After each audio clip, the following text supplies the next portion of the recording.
এখন বাজে ঘড়িতে ঠিক সকাল 7টা। দোলের বাসায় তোমাদের জানাই প্রত্যেককে স্বাগত। এই দেখো আমার সকালবেলা গোপালের পুজো হয়ে গেছে, গোপালকে একটু দর্শন করে নাও।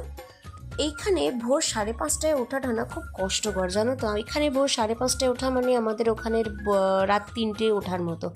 পুরো ঘুটঘুটে অন্ধকার থাকে, আর সেই অন্ধকারটা চলে মোটামুটি 6:30 6:45 পর্যন্ত। 6:45 7:10 বাজলে তবে একটু করে আলোর দেখা পাওয়া যায়। আর সূর্যদেবের উদয় হতে হতে মোটামুটি 7:15-20।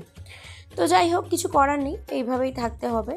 আজকে মেয়ে টিফিনে ছিল ছোলা আলু সিদ্ধ, ঘি দিয়ে মরিচ দিয়ে নেড়ে দেওয়া। ছোলাটাকে যা সিদ্ধ করতে বসিয়ে আমার একটু চা বানিয়ে নিলাম। সকালবেলা উঠে চান পুজো করে একটু এবার না বসলে 2 মিনিট হবে না, তো একটু চা নিয়ে বসলাম।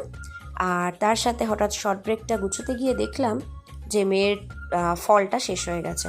তো যাই হোক, এখানে জেপ্টো খুব তাড়াতাড়ি দিয়ে দেয়, 5 মিনিটের মধ্যেই মোটামুটি ডেলিভারিটা হয়ে যায়, 5 থেকে 6 মিনিট নেয়। তো একটুখানি ডিম কলা আর একটু পাউরুটি আনিয়ে নিলাম। তো তারপর মেয়ের শর্ট ব্রেক আর লং ব্রেকের টিফিনটা গুছিয়ে আমি আমার একটু টিফিনটা নিয়ে বসলাম।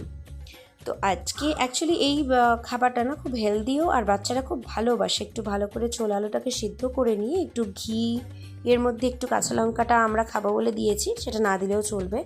প্লেন একটু ব্ল্যাক সল্ট আর একটুখানি মরিচ দিয়ে একটু নেড়ে নিলে একটু গামাখা হয়ে গেলে আলুটা, ওটা খেতে আমার মেয়ে তো খেতে খুবই ভালোবাসে ওটা।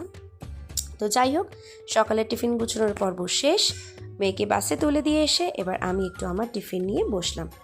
আজকের দিনটা এইভাবেই শুরু করলাম। ভালো থেকো সবাই, টেক কেয়ার।